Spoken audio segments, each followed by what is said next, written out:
आज बाजारात गेलेली, मच्छीचा वार असल्यामुळे आज बाजारात मला भेटली ओला जवळा भेटला. एक वाटा घेतला. विचार केला आज सुक्की मस्तपैकी भाजी करू. बघू शकता. चला मग आपण आज करणार आहोत ओल्या जवळ्याची भाजी. मी इथे तेल तापायला ठेवलं. 2 मोठे कांदे घेतले बारीक चिरलेले. त्याला चांगला आपण परतून घेऊया लाल होईपर्यंत. त्याच्यानंतर आपण बारीक चिरलेले 2 टमॅटो घेतले मोठे.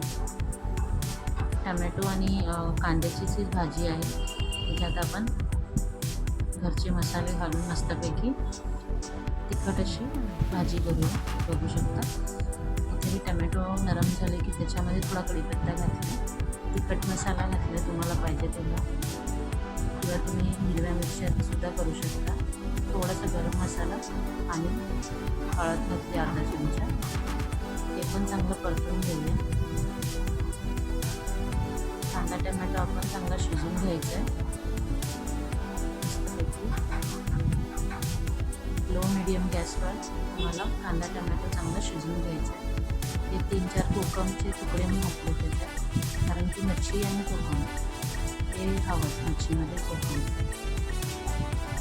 त्याच्यानंतर परत मसाला आपण थोडं पाणी घालून कांदे टमॅटो शिजेपर्यंत भाजून घ्यायचं. थोडं पाणी घालून त्याला चांगलं शिजवून घ्यायचं, नाहीतर तो खाली लागणार मसाला. त्याच्यानंतर मस्तपैकी ओला जवळा धुवून साफ करून 2-3 पाण्याने धुवून घेतलं आणि आता आपण त्या मसाल्यात घालूया आणि मस्तपैकी परतून घेऊया. बघू शकता तुम्ही पांढरा शुभ्र असा ओला जवळा मला आज दिसला.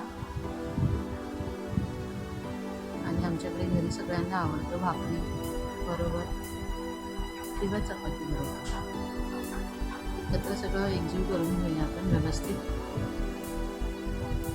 तुम्हाला तिखट जेवढं हवं तेवढं तुम्ही तिखट वापरू शकता. मी इथे 2 हिरव्या मिरच्या चिरून घातल्या आणि वाफेवर त्याला ठेवलं.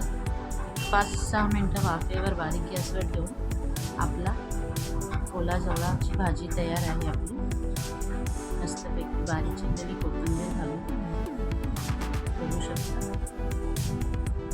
ओला जवळा तयार आहे. भाकरी बरोबर किंवा चपाती बरोबर करून बघा, खाऊन बघा. आवडल्यास लाईक शेअर करा. थँक्यू.